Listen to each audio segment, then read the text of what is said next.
Happy Saturday morning, Saturday afternoon, wherever you are in the planet.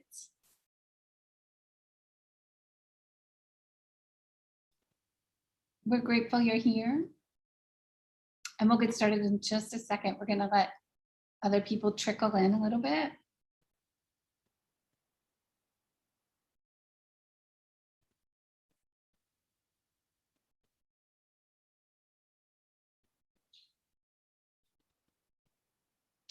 You are totally welcome to turn your mic on for a minute. We'd love to know how you are and where you're from.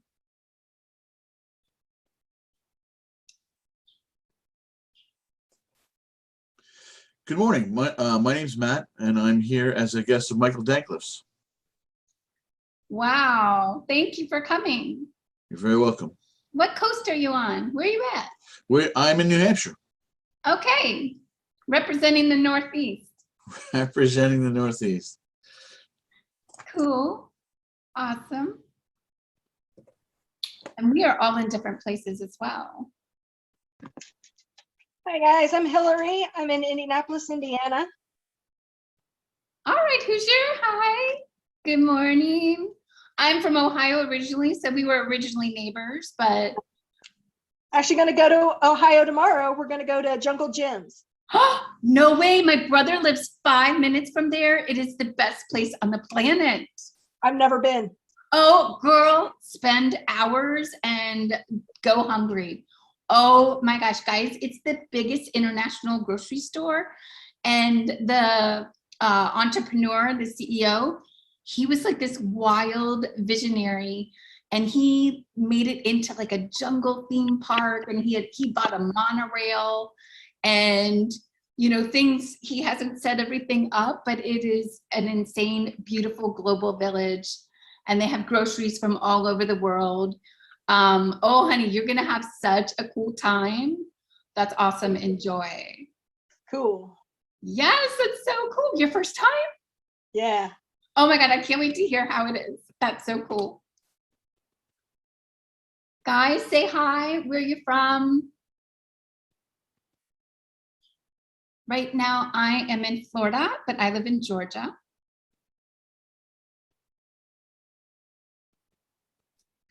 ATL, represent.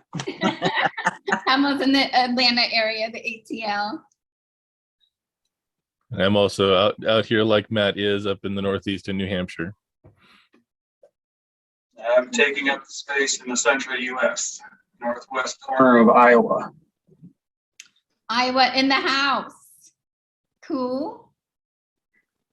I see we have a message from someone from China. Oh my gosh, we love having you here. Oh, it's okay.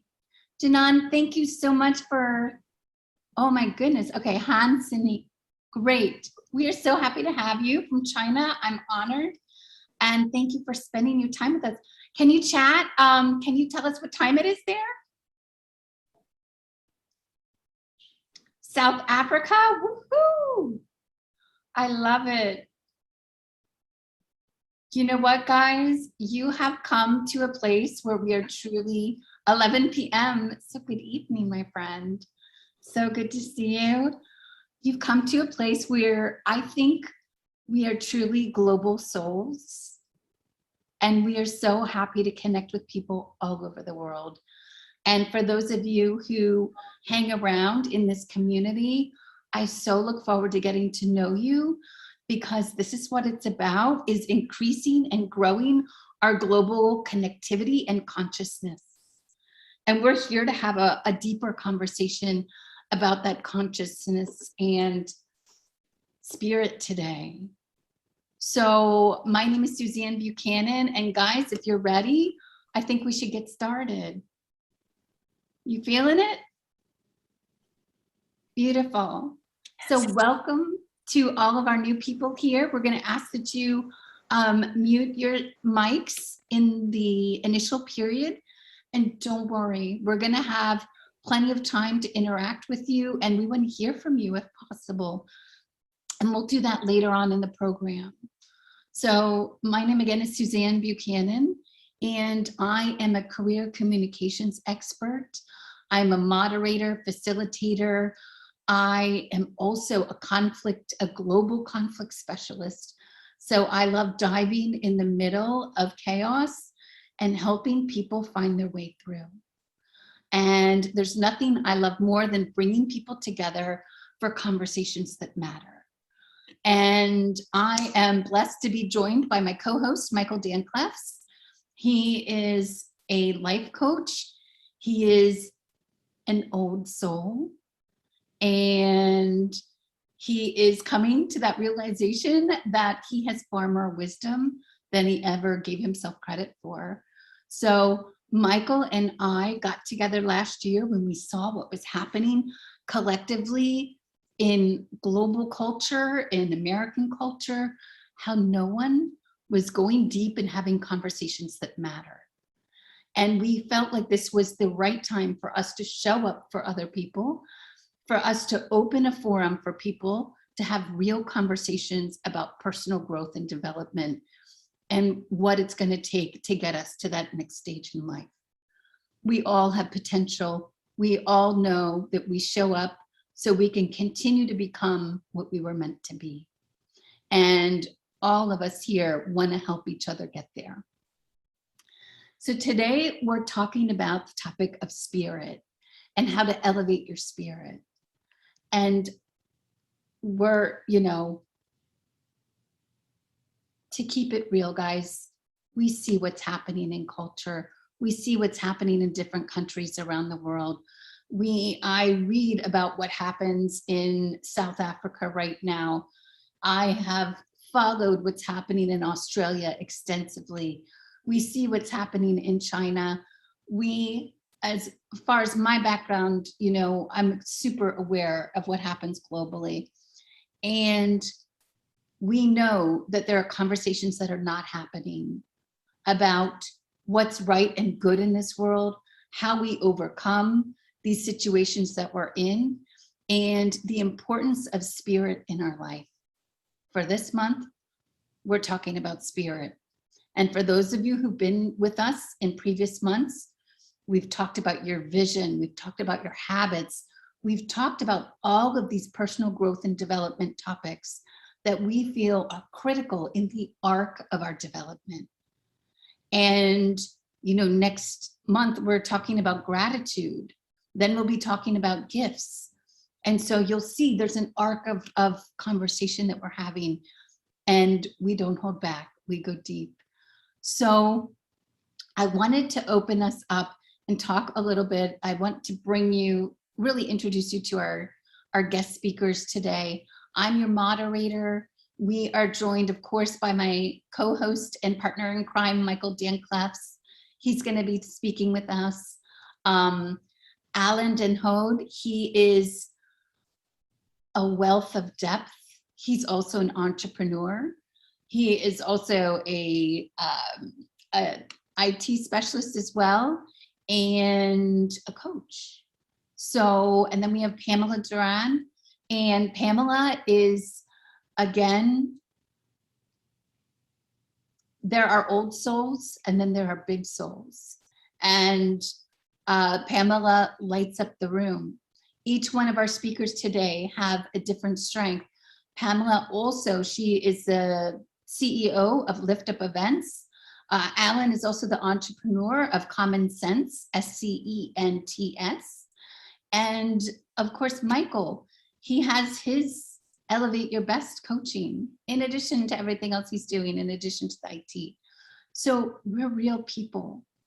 We have real jobs, we have families, we have all kinds of stuff going on. I, as well, am an entrepreneur. We're here to bring you real conversation. And so let's get going when we talk about spirit. And, I gave you kind of some background about why we're talking about this. But with this world, what's happening and what we see in our news, what we see from our governments, what we see in our culture, the first question I wanted to bring up is there room for spirit or spirituality in this world, in this life? Because quite honestly, there are many countries where religion is on the decline, where spiritual practices are not publicly acceptable. So I wanted to ask, you know, Alan, if you could tell me, in your opinion, is there room? I would say not only is there room, but it's necessary. There's so much noise out there now that it's really easy to get sidetracked into what everyone else is saying, what everyone else is feeling, what everyone else is thinking. But it really becomes then necessary to bring that noise to a dull roar at the very least, and really stop and bring yourself to that quiet space, because it's from that quiet space that we can learn how to be ourselves, that we can learn how to express who we are and really begin to change the focus of the world around us. When we change our own focus, we change the focus of everything around us, simply because of who we become. And it really is that. When I can create noise and distract you, I can control you, because you're not being you in that space. So it's really, really necessary for us in a busy world with so much noise to quiet ourselves and create that little space of our own being where we can control not just us, but start to have that ripple effect of peace on the world around us. Guys, I'm so sorry, Alan, but like you just said some super powerful things about if they keep you distracted and busy, it keeps you, they have more control. That's super interesting and important. And that's, I think, the most powerful argument for self-reflection I've ever heard. This is, wow. Please continue. I didn't mean to cut you off. But that was like, oh my God. No, that's good. It really has become that for myself, that creating that quiet spot within me. Neil Donald Walsh said, those who fail to go within go without. And it's just so true that when I'm not quiet within myself, when I'm distracted by all the noise, I'm not being myself. I'm not having the impact that I was put here to have. I love that. And I think that saying could go two ways. Those that don't go within, go without. It could be without out, or it could be that without that internal compass, you default to an external compass, and that external compass will not serve you. That's someone else's agenda. That's not meant for you. That's the noise. Super powerful, Alan. I love that. Thank you. You know, when you think about questions like that, you also have to, and you really kind of dove into this, the why. Why do we have to pay attention to our spirit? And what does it do for us? What's in it for us, like physically? Yeah, we talked a little like mindset, but how is it, why should we feel it's important? Because so few people are doing that. Pamela, what do you think? Hello, Suzanne, all you beautiful souls of Love and Light. So happy to be here today. I think it's important for us to look inward, because we are spiritual beings. I mean, we definitely are a spiritual being having a human experience. And I think that it's important because it will bring that connection with others. I think the noise that's going on, and a lot of people, you know, have said it's like fake news or whatever, but I mean, you've got to be logical. I mean, you have got to be able to parse out what you're hearing from what's really happening. You know, when you go out, you know, people resonate with you when you're out with people. And when you are shining in your light, your spirit is blooming, they come to you and they want whatever you have, whatever you're exuding, they want to be a part of that.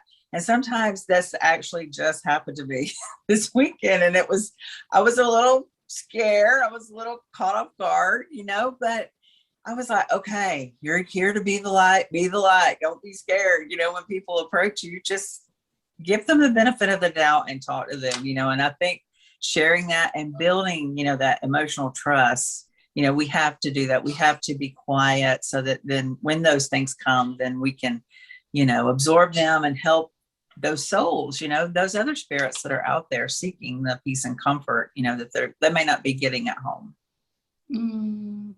Thank you for that. Michael, isn't being a good person enough?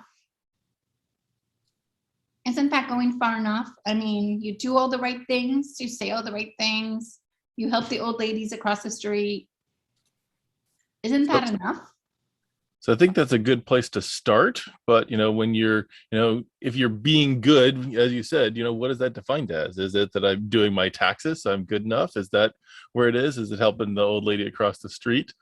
Or is there something a little bit deeper to that? And good may not necessarily be that you are connecting and working with your spirit either.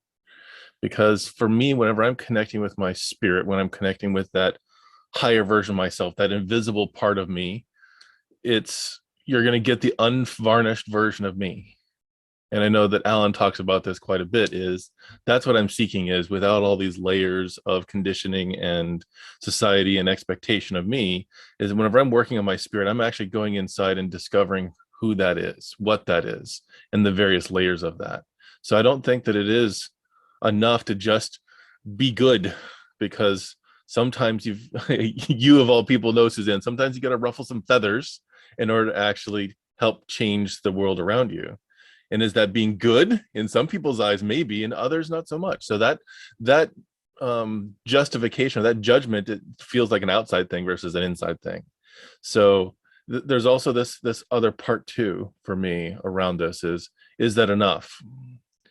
For me, with the various layers of what we work with, spirit and our mental capacity, our emotional health and our physical health are all intertwined and intermingled.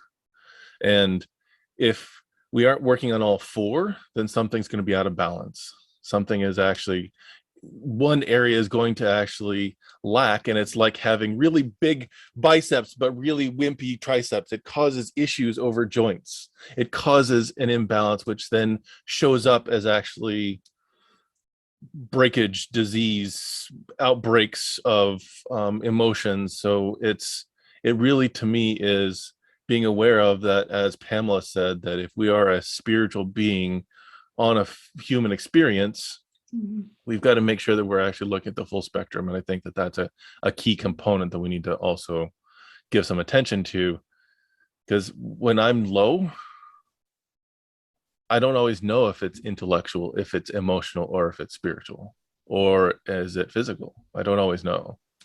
So that's why I think that, coming back to the basics of each of those things is really important. Our connection to other people. I'm helping this person, but am I grumbling the whole time while I'm doing it? Am I pissed off in my head in that little dialogue? I'm doing the good thing, but I'm pissed off about it. Yeah, that's not good enough to me. So because then there's resentment on my side rather than the gratitude and acceptance and compassion and other emotions on the other side. So one thing that you talked about was this idea that there are so many facets of us, and it's important for us to pay attention and really work on our health in multiple areas. And for those of you that are unfamiliar with it, Michael is a coach that coaches a life book process, which has, I think, 12 categories of life that you work on developing to form like a holistic sense. But, where that goes, Michael, is you talked about that balance and how things go south, super wrong when that balance is missing. Is there a time in your life where you've been, you totally ignored your soul, any sense of spirit, and faced a consequence? Absolutely. I think that there's small little instances of that over time too, but there's also bigger ones too. And whenever I've gotten in a rut, whenever I've shut down and one thing is actually driving me, absolutely, it takes me to a really dark place. And there's one instance for me where I was shut down on listening to my intuition. All those red flags were coming up, and I put myself in a bad place for me for the wrong reasons, and the outcome was severe. It was a catastrophic event for me. And it's something that is really difficult for me to talk about because it's that's why I'm on this discovery path, is to look at that space of where I did something that was so out of character for me, to then come back to, is that who I am? And that's why I have to peel back all these layers of what happened there and piece it together. I'm a tools person. I like to actually pick things apart and figure out how they work. And that then turned that skill on me, so I can pick apart me and why I work, and discovering that intellectually I may be doing great, but emotionally I'm a wreck, and spiritually I'm a wreck, that I'm going to be doing things that are bad for me and bad for other people. So, and that, Yeah. I've had to piece that together So, and rebuild. and Michael, you said you like tools.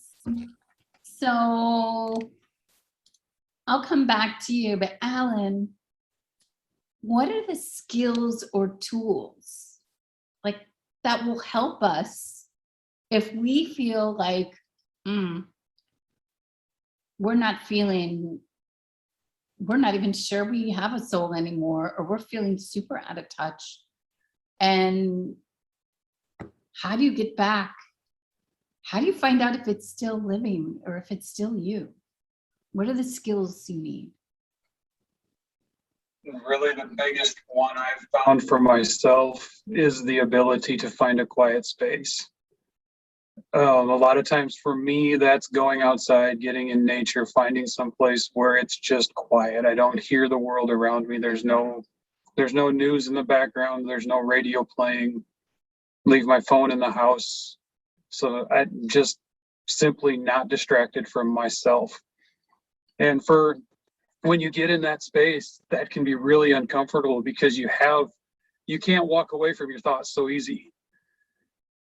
And I'll give you a little tool on that one here in a second, but to really find that space of, like Michael said, okay, this is where I am. How did I get here? And how do I find that next best place? What feels best next? If I'm sitting in a place of shame or guilt, anger feels better. So can I get angry at this situation I'm found myself in? And if I can find myself in anger, a little bit of gratitude will feel better. Okay, I'm grateful now that I've moved from guilt to apathy. Now I'm grateful. And when I'm grateful, I can move into that space of, okay, I'm accepting myself for who I am. I'm accepting what happened. Now I can look at, where do I want to go? And it really has been those steps for myself, just really finding who I am. That was where I started. It's same with Michael. That place of, I have no idea who I am. All I know is who I've always been told I should be, or who I've always been told that I am.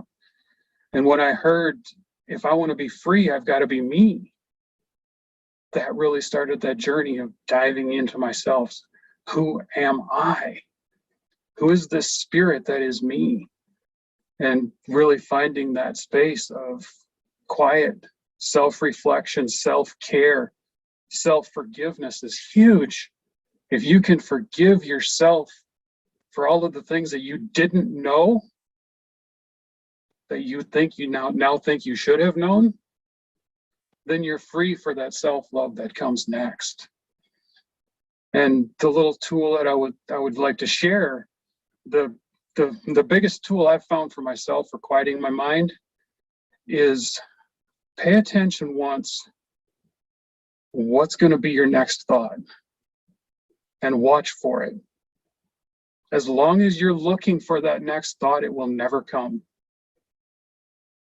As soon as you're distracted, the thoughts will run away with you again. And then you can come back. Okay, what's the next thought? But as long as you are watching for that next thought, it will never come. That is the perfect quiet space. Okay, give me an example of that. Like looking for my next thought, like next thought, I'm going to think about what we're saying here. So can you give an example of that? So just literally pausing within myself.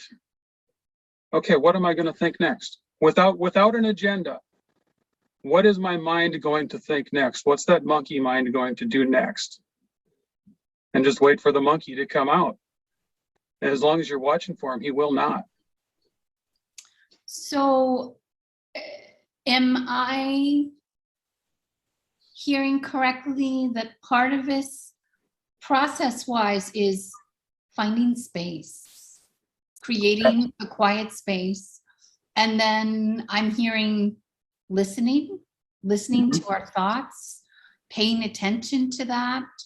So when we're talking about skills that we need, you know, the ability to listen to ourselves, the ability to separate ourselves from our immediate thoughts, so that metacognitive aspect where we're observing ourselves. And that's really hard to do when you're emotional, when you're in scene, when you're reacting to a world that's giving you crazy stimulus. But that seems to be the skills that I'm hearing. Are there any other skills, Pamela, you could think of that are going to help people get back in touch? So a couple that I like to use, of course, is journaling. And if you have a gratitude journal, there's an I am journal that is fabulous because it puts your burning desire statement. It gives you some action. You list your affirmations for the day. That is really helpful. And also if you can do like a 30-day mindset challenge. I'm actually in one right now, one day 23, and one of the days this week was to just do a brain dump. So a lot of times it just helps to sit and journal it all out, whatever you're feeling, whatever you're thinking, whatever's on your heart or on your nerves, you know, whatever, just journal that out. But one thing I love from Tony Robbins' Unleash the Power Within was priming. And he actually has a YouTube. And if you haven't done it, it's only 15 minutes. But I can tell you that is the most interactive gratitude exercise. And it will definitely help you through whatever your situation is, because gratitude and fear or feeling down on yourself cannot exist in the same place. So when you're in that gratitude space, you're just lifting your spirit up. And I mean, I got chills right now thinking about it, but that is really some of the tools that I use that have really made an impact and helped me, you know, through my life. That's awesome. And I have that exact priming exercise. I found like 3 versions of it on YouTube, and I've got them all like in folders and stuff like that. Guys, this is it's a great one. And I'm a normal person. Like I have to sit on myself to slow my mind down for sure. And so it's not that these things come easily to me, that we're all gurus up here, like we're real people. But that particular priming exercise is powerful. It's a guided process, visualization, gratefulness, etc. And it leaves you like feeling like you could move mountains. So, and it's 15 minutes. So it's a great tool to start your day with. There's something we touched on that I don't want to let go earlier. And Alan, you kind of alluded to it without introducing us to it. And Pamela, you kind of mentioned it without going into it. But when we are in touch, in alignment, when we are allowing our spirit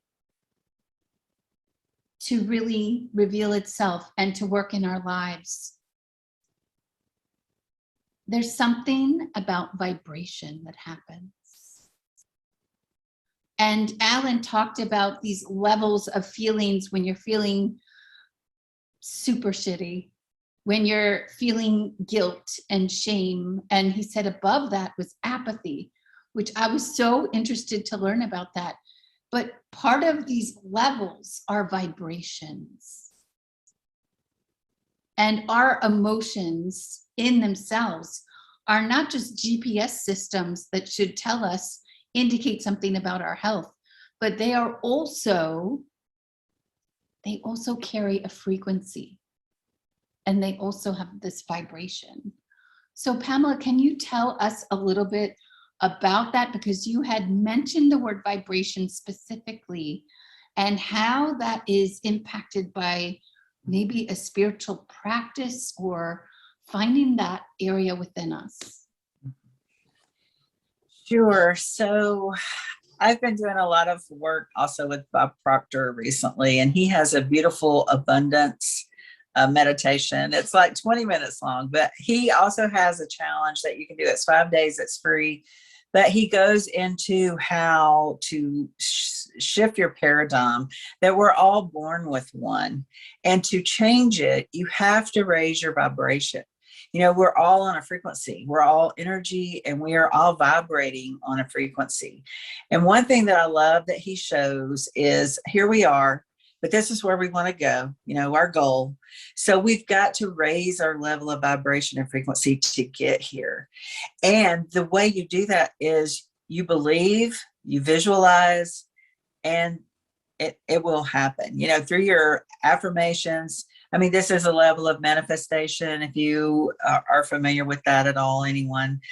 But when you raise your vibration, it will bring you closer to your goal. And one thing that I have realized through all this is that when you are in conflict with someone, you're here and they're here. So their vibration is definitely lower. And that's what is causing that conflict, you know. And that was just like a big aha moment for me a couple of weeks ago. But I love the Bob Proctor abundance meditation is what he calls it, but it really does help us to get on the right frequency to go toward our goals. And you just keep, you know, reaffirming every day, because what you believe. And if you've seen The Secret, John Asraf's in that. I also do his NeuroGym exercise. It's for your brain.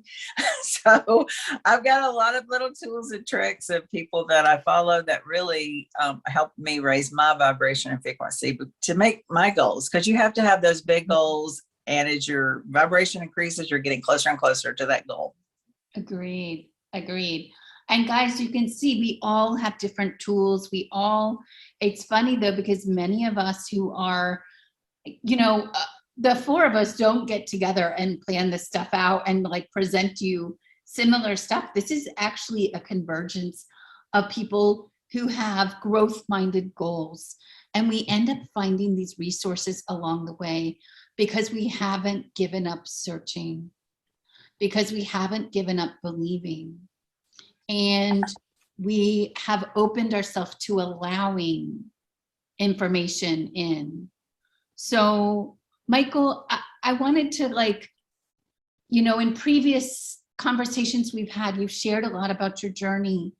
How has having a spiritual practice, and correct me if I'm wrong, you didn't grow up like with a very strong religious background, did you?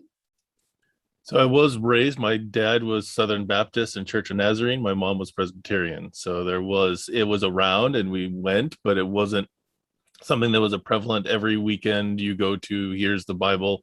I've read through, you know, the children's Bible and I've looked at passages, but it wasn't really a hardcore structure. But so how has having spiritual practice, like, it's something that you came to because you realized there was something more, perhaps?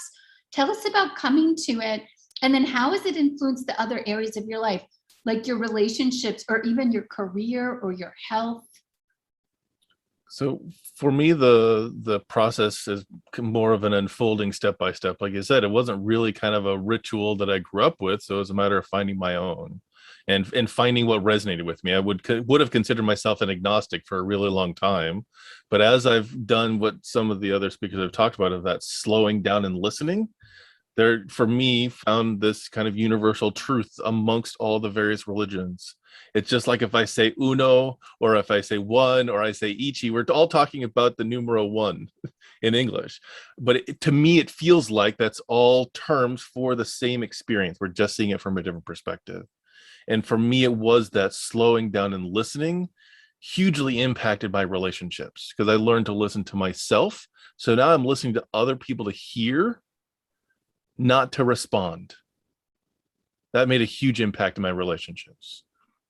Same thing true for my health. As I'm listening to what my body is telling me, I can then actually say, okay, this is it on the path of where I want to go. This is where my spirit wants to take me, because my body is reacting to what I'm doing with it. Same thing around my career. You know, I'm in IT, I'm doing sales and support and programming, all that's like troubleshooting, but I'm also working with customers. And as I'm slowing down and connecting to that idea of focus leads to knowledge, and knowledge leads to wisdom, is one of the core foundations of what I would consider my spiritual practice. It's allowed me to then listen and focus on what the person needs, find the knowledge that they're looking for, provide it for them, because I've practiced it. I've actually gained the wisdom of putting that to work. So it's allowed me to listen to customers on the customer service side, which then really translates whenever I'm shifting gears and putting on the other hat of being a coach.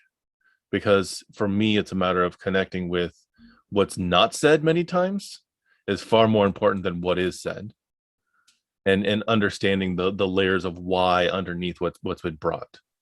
So each of those pieces are really kind of, as my foundations have broadened, it's this energy that connects all of us. Is by listening to that. I love that. Alan, you had something to add to that. Yes, one of the things Michael said there a little bit, talking about, the religious background. For myself, I grew up in a conservative Christian Reformed life, and went through a Christian Reformed school. And for myself, when this new expression of literally finding out who I am started, I'll just say it this way, I had to lose my religion to find myself, to find my true spirituality. Because what I grew up in was literally placing somebody and an institution between myself and the higher power. And I had to lose that layer of somebody else telling me who I needed to be, somebody else telling me what I needed to do, somebody else telling me what I needed to experience, what their version of spirituality is. And I had to let all of that go so that I could find me. Thank you for that. And, I know that I've seen this interview with Gandhi where they said, why don't you convert to another religion? He said, because to be a good Hindu is to be a good Christian. And, for me, I want everyone to find their path. I really don't care what that path is or looks like. It may not look like everyone else's path, but there is a path for you. There is a path that you're going to know, this is the greatest me. This is the path for the greatest me. And it's going to feel right to you. And you won't have those questions or doubts. And, I can imagine, Alan, that period where you were like, I have to kind of break away from what had probably become a personal culture as well, because and I don't mean this in the bad way, guys, but we become indoctrinated in cultures. And I don't mean brainwashing and all that stuff. I just mean all of us, you know, we live in these cultural contexts that are very real. It's in our household, in our families, it's on TV, it's in the media. You know, there's many places right now in the world that are developing countries where religion is very frowned upon as well. So I don't care what it looks like or if it's organized, or I had a boyfriend that called me a cherry picker because I refused to believe that everyone else was going to hell. You know, and I said, well, each religion seems to have this like exclusivity clause where if you don't like my way, then take the highway. And I just said, well, I'm going to hell. You know, that's fine. Like, we're going to have a good time. So I've always been that global soul. And I think you'll find here that every person here, Pamela included, who has a strong spiritual practice, her heart is big enough for the world. And there's no one that wouldn't fall under her grace and of umbrella. So her umbrella of grace, but you know, there's a path, guys. And every single one of us here deserves to find it. So, you know, some cultures are very private and some cultures are more communal. Tell me, guys, I'd love to hear from you. Do you share your spiritual maintenance and practices with others, or is it something intensely personal and private? Pamela, what do you think? Is it public or private for you? Or both? It can be both. I mean, I love to start my day, you know, in the word, I am a Christian, I'm very spiritual, you know, and having my prayer time and just that quiet time, because like Michael was saying, listening, that is where we hear our message. That's where we get our guidance, our direction, and, you know, what path we need to be on. So when people ask, I do share. It's not like I go around proclaiming it like a lot of people, you know, and they're very offensive. I mean, to some people they are, but, you know, I do, when I feel my spirit within that I need to share, I definitely do follow that prompting. I love that. It's personal, it's intimate, but then it's also something beautiful you can share. Mm-hmm. And I hope everyone has that comfort, that flexibility. Alan, what about you? For myself, it really has become more of a way of being. And my goal in that is to be it so strongly that people are curious.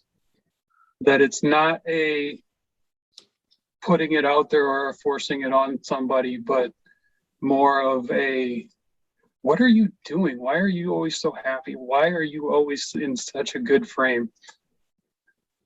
And then we can have that conversation. Yeah. Because if I start that conversation, then I'm putting it on somebody else. But if the conversation just flows in, then we can have a real spiritual conversation. It's not a one-way flow. Then we can share what's going on in your life, and this is what's going on in mine. This is what I've found, and what have you been working with? And we can have a real conversation about spirituality. You are muted, Suzanne. Are you getting the language that's coming out supernaturally with these, maybe supernaturally as well, because we're talking about that, but naturally, he's talking about being an attractor, that being so much into his vibration that it's strong enough that it's going to start attracting others and saying, hey, what are you doing? I'll never forget the first time I started like a routine meditation practice. About after the 5th day, I met a friend for breakfast and he said, what are you doing? You're glowing. And I was like, what? 5 days, guys. That was like insane. That's like some instant return there. But the truth is, when you are honoring this part of yourself, you will start to raise your vibration, raise the frequency, and become an attractor. Michael, have you noticed a change in what you attract? Absolutely. I would definitely say that it's part of, I guess, some of the training, but also my experience is what I'm working on, I weave into my conversations, and not of you need to do this, but I did this in this space. I learned about this here. And in doing so kind of builds that curiosity that Alan was talking about. And it's not a matter of, yeah, that this is what you need to do. But as I'm working on that, people do get curious. You know, yes, I may be a Star Wars fan. That's one aspect of this. But the other side of it is there's this, if you consider that the fable, in essence, the story of what this energy, this feeling looks like, and can consider that as an eye-opening experience, that's where I come from it as. Not that, you know, I bow down to Yoda, but it's like there's some wisdom that gets passed on there of, you know, in the heart of a child is this purity that we lose as we grow up. So as I'm getting into connecting with that, is then there's this flow that happens, which we talked about earlier in the year too, is whenever I'm connecting with that energy, people show up that are on my path, that are ready. It's like in a marathon race and somebody's handing you a glass of water, because I'm on path, I'm on purpose. And people, it's that serendipitous concept, or is it your reticular activating system, or whatever it is, however we want to name that thing. Once again, it's terms for a similar experience. So yes, I've definitely had people come out, and we can connect on that when we're talking in a similar language. But that's also where I like to translate. I like to actually say, okay, that sounds like this in geek speak. Let's make this work for every normal person. If we talk about spirituality, it's the same thing as how can I connect with you on your spiritual journey, and then relate that to mine, so we can actually be on the same playing field. Yeah, and guys, I don't know if you can hear the difference in how all four speakers, how all of us kind of connect to the subject matter. Michael just went science on us. And the truth is, though, the science has come around to the same conclusion. It used to be just the spiritual people, and we were like the crazy woo-woo heretic, you know, whatever. But this stuff is science now. Science just hadn't caught up to us.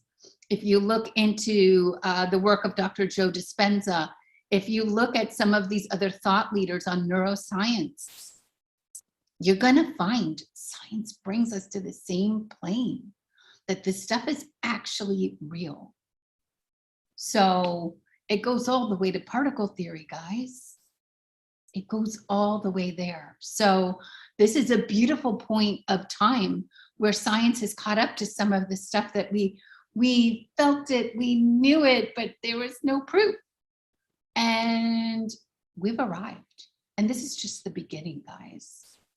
So I wanted to ask you guys, we're going to go into question and answer session soon, but I wanted to ask you, in light of what's happening in the planet, how do you think, and do you think our world would be different if paying attention to our spirit and spiritual life was actually encouraged and allowed? Who wants to take that one first? I'll go. So this one is, I can go science on this one like Michael. There's actually been experiments done with spiritual meditation and peace. And what they found is the square root of 1% of a population can change, like, the crime rate in a district of Baltimore, or can change what happens in a war zone like Lebanon. And it's really, really powerful when we start to look at if everyone had their own spiritual practice. To me, I truly believe that the vast majority of people on this earth are really good. They just don't know who they are. They're so caught up in all of the noise. They're so caught up in all of everything that's going out there, and all that they believe is that this world is dangerous and that this world is bad. If we can really get that, no, we are put here to be peaceful. We are put here to be ourselves. We're all put here to be different. If I tried to be Suzanne, I'd fail miserably every time. But I can be really good at me. And when we start to realize that everybody is here just to be themselves, and that allowing can happen, to really step into this full spirituality of who I am and why I've been put here, this world would be a much better place. Thank you. Pamela, how would this world be different if we allowed or encouraged people to actually pay attention to their spirit? So I just feel it would be so much more connected. You know, I think, like I think either Alan or Michael said earlier, you know, the isolation is what is causing the way it is right now. I mean, truly it is, or the fear of isolation, or them speaking, you know, the noise, the things that they're saying. But if people would really internalize and get back in touch with their spirituality, their spirit, there is good going on in the world. You know, I want to challenge everybody on this call to be the good, to get out there and be the spirit driver, to help people realize there is good and there's good in them. You know, some people never hear that. And I did watch a Tony Robbins event, and I mean, I love him. I love a lot of them, but you know, there was a lady on there that since she was 3 years old was in sexual trafficking, you know, and she wasn't even 20 yet. She was like 18 and she got out of that. That was just so powerful for her to be there, because it was in a different country, wherever that happened, you know, and for her to take her power back, to realize there is positive in the world when all that she had ever known was sex trafficking, you know, and just depression and just that type of trauma, you know, and we need to be that light. Our spirit is that light, and we definitely need to share it. And people just need the encouragement, the lifting up. And when we are that light and share it, then, you know, they're going to rise above and realize. And once we come together in unison as a spirit, that's more powerful than any news station. I love that. And I love the way that you show up for us. So thank you for that. Guys, this is also about unleashing your power truly. This is really, we are all creators of our reality. We are all powerful beings. We are connectors. And there is absolutely nothing that we can't overcome. We show up like this because we believe in you. We want to consistently, repeatedly show up for you because we see in you everything. And I wanted to leave us on a practical note. We're going to hop into questions and answers, and I see some beautiful dialogue, and I see some questions as well in the chat box. Michael, talk to me about tools. When you are, and guys, I want this to be super practical, and I know all of you are already into this practice, so take yourself out of the practice for a minute. Pretend like you're in a dark space. Pretend like you have had it and there has to be something more, but you don't know how to access it. What are the tools? What are the first steps you're going to take to start that process where you learn to listen, where you do something? Don't give me your guru ass answer. Like, go there. And what are some first steps people can take? So the one that I probably would say I use the most often is that when that sinking feeling happens, when I get that like gut bomb, it's like, what the heck am I doing? It really does start with the slowing down. And if you want to make that, I believe it's Mel Robbins that does her countdown, 5, 4, 3, 2, 1, to then shift your energy to do a pattern interrupt. That's one of the best ways to do that, is just something that programs your mind and triggers yourself to say, okay, this is a bad place I'm in. Most of us can count down from 5. So it's not something that's out there. Yes, things like the 6-phase meditation or Joe Dispenza for an hour can get you there. But in those critical moments, there's not time for that. So it is just, as soon as that awareness kicks in, it's then time to slow down. It's then time to shift that pattern by doing something that's, I think of, there's a movie out there called Inner Space, and one of the characters is like totally freaking out. And inside he's got a voice in his head because there's somebody literally inside of him. And he's like, slaps himself in the face to get him triggered out of whatever he's in, to kind of wake himself up. And doing something like that, sometimes it's a cold shower is one of the ones that I use that makes me present in my body. I can't not be present whenever I've got freezing cold water on me. So those are kind of the two main ones that I use, is a cold shower to bring me here, if that's available, or otherwise it's that slow down and just count down from 5. So I'm actually then taking the intentional step of, this is where I'm heading. It's now time to change direction. I love that. Thank you. Guys, it's practical. Like, just put the kibosh on it, stop, and just stop yourself in the middle of this negative snowball, the negative avalanche, and say, whoa, I don't have to go here. That takes some self-awareness. And then he's advocating for you to count, to give yourself some time, even 5 seconds. So that takes some discipline, because sometimes you just really want to go on that avalanche and it's a cycle and you're addicted to a negative cycle, but you got to stop and say, this can't be in my future. I've got to stop this now. And so that self-awareness, you're stopping, you're counting for 5 minutes, and then a pattern interrupt. Tony Robbins also talks about that, where you're actually just shifting something. It can be, you can shift your thoughts. You can do some physical activity that's crazy that just shifts your energy. It doesn't matter what it is, but that's a great tool. Pamela, give me a tool real quick that you use when you're in a negative place or spiral, you're not feeling it. So change your state is what I was going to say, what you were kind of talking about that he talks, but I do pray, and also music. I have a music playlist that's positive, and it just really gets my spirit going and lifts me up. So I do love that. And also a coach. If you've never had a coach, you need to get one. It'll change your life for sure. Those are great. Alan, anything to add?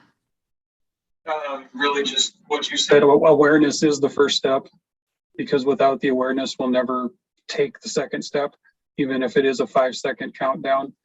I have two real tools that I use. One is just a simple breathing exercise, 4 seconds in, 7 seconds out. And I'll do that like 10 times. And it really does change your mind state from high alpha, even beta, down into a lower alpha state, or even theta, where you can really calm yourself. The other one is it's a body talk technique. It's called tapping the cortices. It takes anywhere from 1.5 minutes to 3 minutes, usually, depending on how slowly you do it. But again, it's tapping on meridian lines and connecting right and left brain just to help calm yourself. It's a really powerful technique that I use. Awesome. Thank you, guys. I want us to move into the question and answer session, because we've talked enough, and this is we're actually here for you.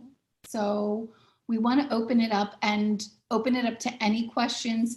We already have a few, or at least one I see in the chat. And I see the question.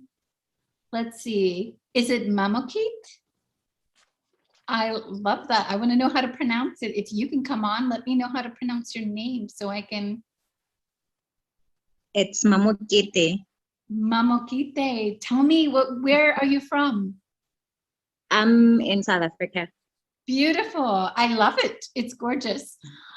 So what is it about Christianity that makes Christians generally to be reluctant to explore spirituality? Guys, who's willing to take that on? Because there is something there. I don't think it's for everyone, but yeah, please. So I can speak to this only because I've just recently, actually at the beginning of this year, joined a manifestation group on Clubhouse. And so I invited Star. I don't know if she's here today, but she has a wonderful spiritual business. You can find her on Facebook, Star Howard, or Noelle. She's on there as well. But I think because of, if you're raised, I was raised a Christian, and I don't believe in religion, but I am a Christian. And I do definitely believe there's a difference. Religion was made by man. Christianity is your relationship. And I believe in God. So it's whatever, everybody believes in, but that's what I believe. I feel like that's your relationship. So I think because of all that, and it goes right back to our paradigm and our subconscious, what we were raised, that's how we were raised and that's supposed to be how it is. But I mean, we are spiritual beings having a human experience, and you are operating on a different vibration and frequency and a different spirituality. And I think once you move past, the traditionalists, because they believe differently, what you were grown up. I mean, just like everything evolves. I mean, we are not where we are in 1920, when they had that pandemic. We're in a whole different situation coming out of it, so things evolve. And I think the more that we realize and get in touch with our spirit and our spirituality, that we will rise above that. That's what I believe. Alan, did you want to again, like Pamela said, this is my experience too. How can I be Christian and spiritual at the same time? Where I came from, it wasn't spoken of. Your own personal spirituality wasn't a thing. It was the religious umbrella. And one of the best things I've ever heard that really helped me along this path was Greg Braden went around to all of these different places looking for old documents, looking for really the meaning of spirituality. And he got to this Tibetan monastery, and he asked the abbot there, when you're doing all of these things that we see you doing, what are you doing in those that's creating the prayer? And the abbot looked at him and said, all of those things that you see are not the prayer. Those are the things we do to create the feeling of the prayer within us. And that changed my belief system a little bit in what all of these religious practices are meant for. Mm-hmm. If you can find the feeling of that prayer within your religion, you have spirituality within you. Whatever it is for you that creates that thing within you, that's your spirituality. Yes, I love that. And, guys, I've lived in other countries that practice other religions. I will never forget the first time in my life where I'm walking on the street and I hear azan, the Muslim call to prayer, through loudspeakers reverberating around the city. And it was very clear to me that that was a call to God. And I didn't understand a single word, but my body understood every vibration of every sound. And there was thank goodness there was a bench. And I literally had to sit down, and it was my whole body felt it. That was like, oh my gosh, if this is the world we live in, there are many paths. And clearly that was a legitimate path. You know, what was it, the guy who was doing the azan that had some special, you know, he's had some special connection with God? Those are the rituals that bring those feelings within us, that we're doing the work within. And ritual is frequently a way that religious practices evolve to help people access that spiritual plane. So, you know, I don't, Mamokite, I think it's not just Christianity. I've seen the same kind of reluctance actually from some of my Muslim friends to explore Christianity and to allow other types. Yoga was considered haram because it was a spiritual practice. I know Christians that considered yoga to be absolutely sacrilegious because it comes from another cultural's religious practice. So a lot of it, I think, is ignorance. But I hope that answers the question.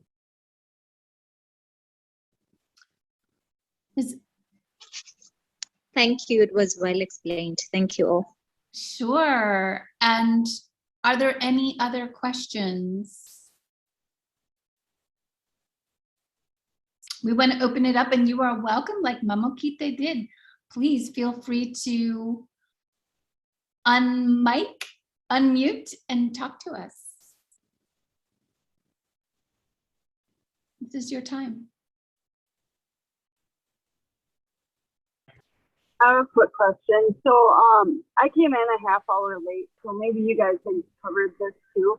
But I was just wondering if you guys wouldn't mind sharing some of your personal ways just to connect. I know you guys have like meditation, but I was just curious if you guys had any other special things that you do that's kind of like personal to you.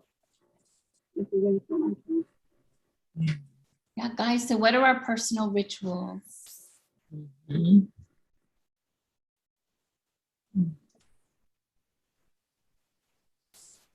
So connecting.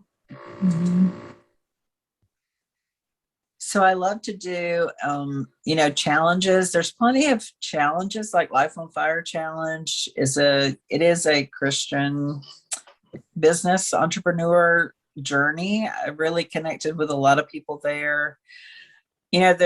People have different challenges out there is one way I love to connect. There's also different women's groups. If you're a woman, you can connect in that group. And some of them actually have men in the groups as well, online to experience connection as a group.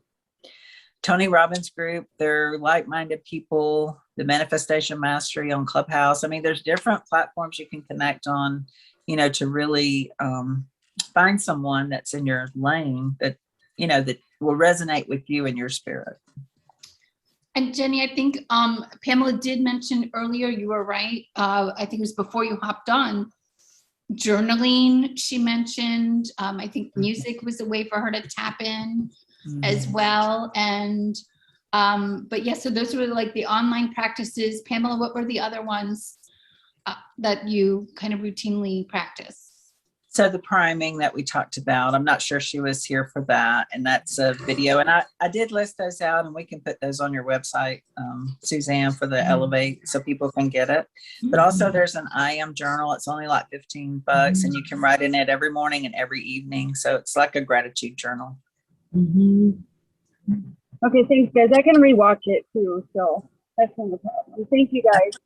Okay. Of course. Thank you. Any other questions, please? We're here for you. How's everybody feeling? Stephanie. Yes, my name is Stephanie, and I'm having a spiritual, experience here with you all this morning, and so grateful. I was just chatting, telling Jenny that I see like above her, there's messages, and I want to read what those are. I'm like, cards, or that's a great way to display messages from above, right? Have them coming from on high, right? So just kind of saw this little halo above her with all these messages, and I'm getting all kinds of messages from everybody. Pamela and Suzanne, and just makes me really, really happy to have, started my video, because I thought I can't really sit, and I'm like, oh, I can go outside in the sunlight of the spirit, because this is what I can get my vitamin D before, because I'm starting my whole yoga training from 10 to 4 today. And I'm like, how am I going to do all this stuff? I'm like, oh, there it is. Hear me do all the stuff to get prepared to do. And so where am I? I'm like way out. So this brought me in total alignment. Yes. To hear your message and to see everybody. And Alan, thank you. And Michael, I love your shirt. I am the force. Woo! This just really helped me so much. And to see Erica too, your sweetness, and just to feel everybody's love, and just to join in. I'm a life booker. This is my life book way of life. I am like, and I saw you, Suzanne, whoop, whoop, whoop, doing this action. I was like, you go, girl. So I just wanted to say thank you from really, this launches me into this next course of vigorous action in terms of my spiritual life, and it'll shape me and mold me in the likeness and the image of my creator. And that's where, and I'm a Jesus girl myself. I have a close relationship with, my higher power and his word, right? The word. And I'm so grateful. And, if there's anything, and I've been in a 12-step program for a long time. And I've just recently let go of one of my 12-step programs, because, there's multiple addictions, right? So having this OA, Overeaters Anonymous program, be set aside, I'm setting that aside. So I've got all the discipline that I need to really trust my higher power, trust myself, and move into this power empowerment, right? And however, there is this other program called Adult Children of Alcoholics and, dysfunctional families. And I'm now welcoming that, in the realm of my recovery, and synthesizing this spiritual path with this new modality of this, this 12-step program feels like my higher power is guiding me. Like I know I have this knowingness. So I just wanted to ask if anybody has 12-step experience or anything that they could give in terms of that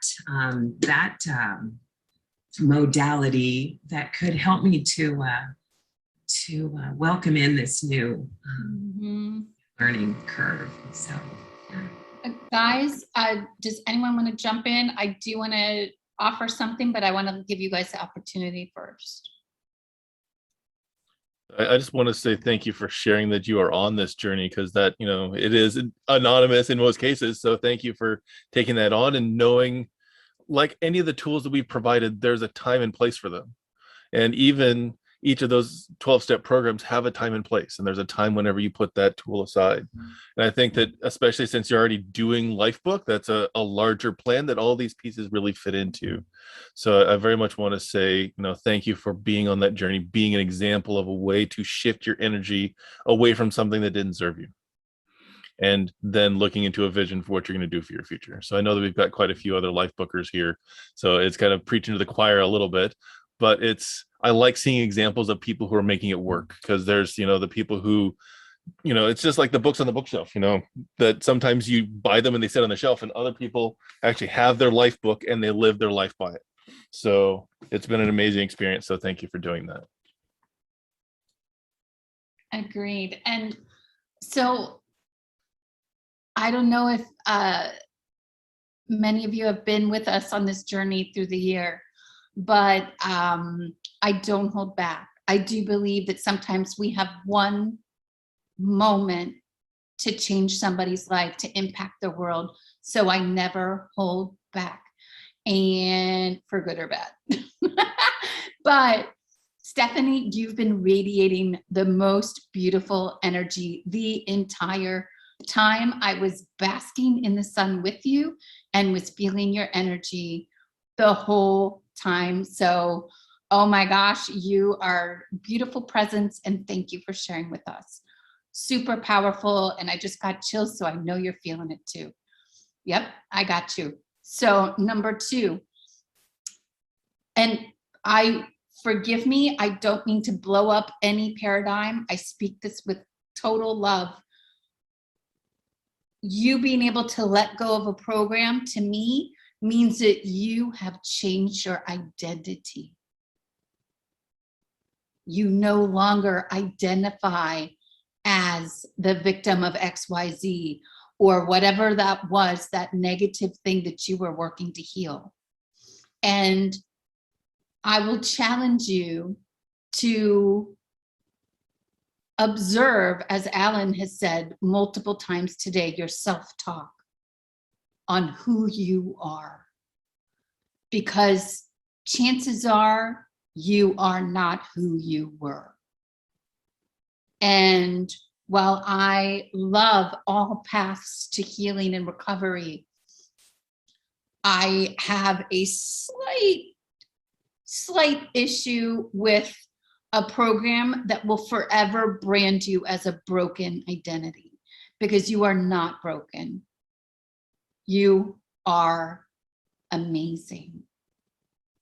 And so I want to challenge you to just be very aware of those identities that you carry, and do they serve you? Do you need to remind yourself every day of an identity that no longer serves you? Is that who you are? And we go deep here. We've talked about vision, we've talked about habits, and each time I go to our beliefs about who we think we are. Because that's at the foundation of our actions, our habits, our vision for our life. And honestly, allowing our spirit to soar, because we believe we are timeless vessels of light and reality and truth. There's so many things that we are. So that was my only feedback for you. And I pray that I didn't blow anything, but I just, it came right there, message delivered. So beautiful. Okay, Mamokite, we love you and we hope to see you again. We do this every month and we do it for free because we believe in showing up for others. So please, guys, are there any more comments or questions? We're here for you. I do have one thing I'd like to add to what you just said and what Stephanie said too. Addiction. To me, the definition of addiction is separation from your true spiritual self. This conversation is the remedy for any addiction, because it is that when you come back to that true I am, and you can put a period behind that instead of adding something, the addiction will just fall away because you don't need something to cover a pain anymore. Any addiction is trying to fill a hole, trying to fill a gap in your spirit with something that's been lost, something you don't know how to find. Any addiction is, it doesn't matter what it is, eating, shopping, drugs, alcohol, it's just trying to fill a hole or cover a pain that is a fracture of the spirit. And it's when we can truly find that I am.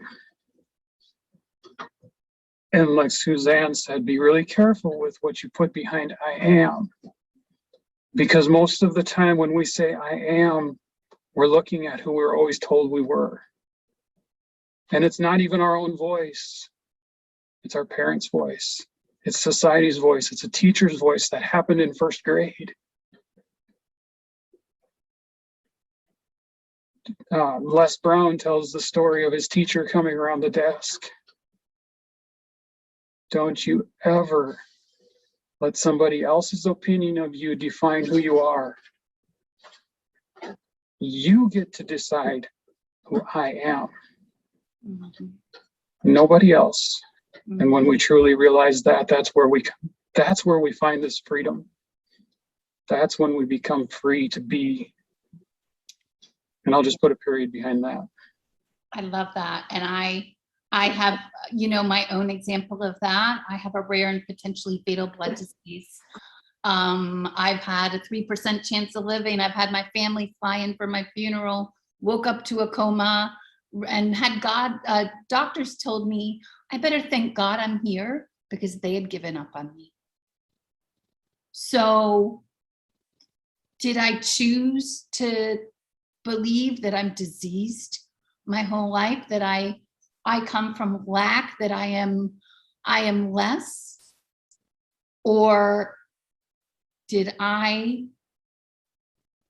just say, to hell with them all? I know better. I'm something more. I'm more than a diagnosis. I am more than, whatever label our society or parents give us. And I'm a feisty redhead, so that probably helped. But guys, you've got this. You've got this. So tell me, guys, I want to hear from you. What are you going to do this weekend that's going to honor this time? I hope it's playful, and I hope it's just spirit-filled. What are you going to do this week? Tell me.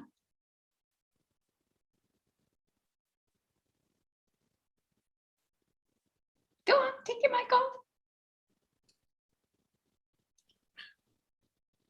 So for us, we're actually going to go tonight. We're going to see two harpists play music, and they do things like Aerosmith and AC/DC on the harp, as well as their own Celtic music. So playful, a little mix and mash of this and that, and we're going to enjoy that time. Oh my God, that sounds so much fun. I love that. Guys, what are you doing? I love that music. That's awesome. That type of music on those instruments it's the cognitive dissonance is beautiful. Just before I came on here, actually, I was challenged to do 10 voice messages sharing appreciation with someone. Nice. Not necessarily somebody I'm really close with, just random acquaintances. So that's my challenge for the weekend. I love it. I Pamela, love that. what are you Man, doing?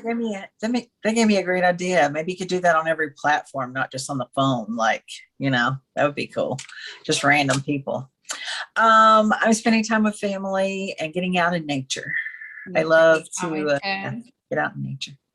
Cool. Okay, guys. Erica, Jenna, Stephanie, Jenny, what are you guys doing? Tell us. This is your time.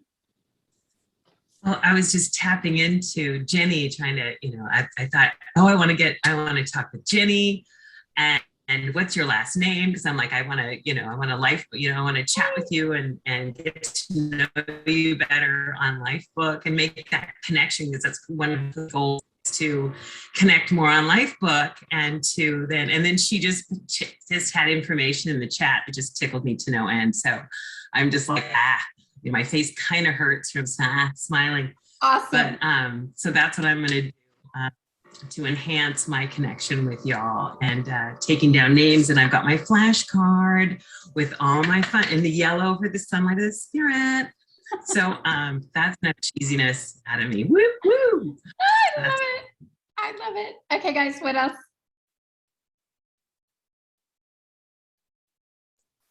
Well, I think my plan for the weekend is a little more mundane.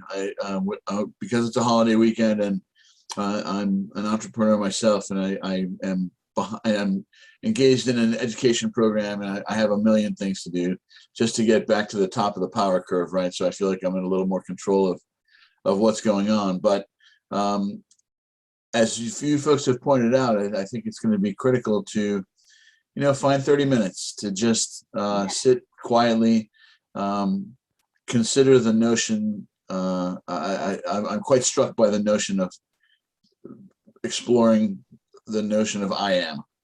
I'm in life, I think I'm a little more outwardly focused, so I don't consider a lot. Like, I wouldn't even know what to put before a period after I am. So and to Alan's point, maybe there's not anything that's required there. Maybe it just is a period. So that I'll spend some time at that this weekend, in the midst of all the other crap I have to accomplish. Yeah, and the good thing is like this stuff is totally hackable. Like have a moment of silence in a beautiful hot shower. Like it doesn't matter where you are or what, you can build these meditative practices in. And Matt, I'm like you, like this weekend, I got a lot of work to do. I'm also though, I've been in Florida for a few weeks and I haven't been feeling well and I am leaving this weekend. So I'm gonna get my butt to the beach and bask in some daggone sunshine and some turquoise water. So that's gonna be my little moment of bliss this weekend. Erica, Jenna, what you got? I've got a So little, we just- go ahead. I was going to say, so we spent like the past 3 weeks have just been crazy every weekend. So like today was the first time it's like 12:30 and I haven't left the house yet. I like got up this morning and I worked out and I did some yoga and I did some meditating. I took a nice long shower and I did my body scrub and I'm just like, oh, this is really like this day to like not have to run around crazy, you know, getting to the airport and doing all this stuff or going to pick up my granddaughter or, you know, and then Monday, so my mom's birthday is Tuesday. So Monday, you know, we'll spend time with me and my person for the today and rest of today and tomorrow. And then Monday I'll visit my mom and, you know, spend some time like making soup. I'm so excited that, you know, fall's here in New England and I'm like all set to make like big vats of soup. That's so cute. How old is your mom gonna be? 60, well, she'll be 69 on Okay, she's young. I'm sorry, 70, no, 69. I That's forget how old awesome. we are. My brother just turned 50, so. Got it. Oh, she's young. She's still totally young. She is, That's yeah. awesome. That sounds great. Happy soup making. Thank you. Yeah. Anyone else? A quick thought for Matt. Busy doesn't have to be noisy. You can turn your busyness of the rest of this weekend into a spiritual awareness practice. To be totally present in every action that you take is a spiritual act of being you within your busyness. It doesn't have to be noisy.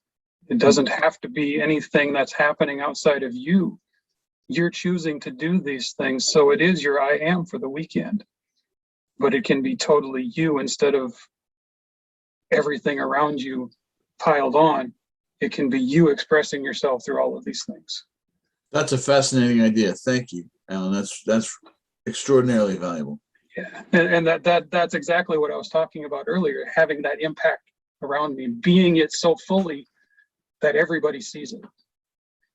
I love that. And guys, it also doesn't have to be serious. Sorry, but like, this is an amazing, abundant universe. There is nothing wrong with appreciating it in the spirit of play and joy and bliss and being thankful for that. So that is also equally important.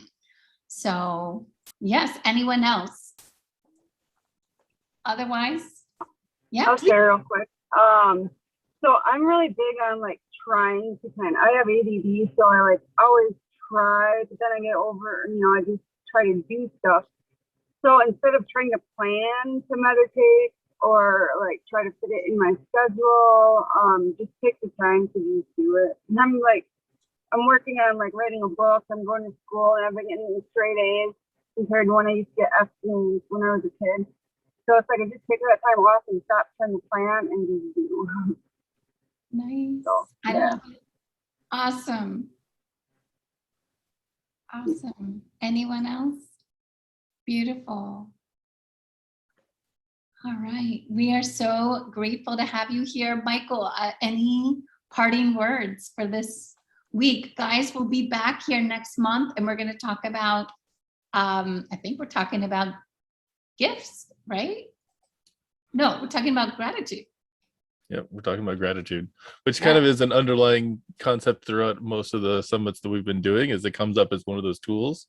But I I really kind of just want to echo what Alan said, is that your expression of your spirit comes through your emotions, your intellect, your physical body, the actions you take, and embracing that as the expression of self is a way we can give back to the community. So thank you, Alan, for bringing that up. I really appreciate that.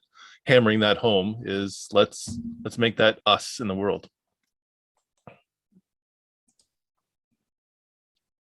Awesome, awesome, awesome. I love it. Love seeing you guys. And I hope you have an amazing weekend. We are honored that you spent your time with us.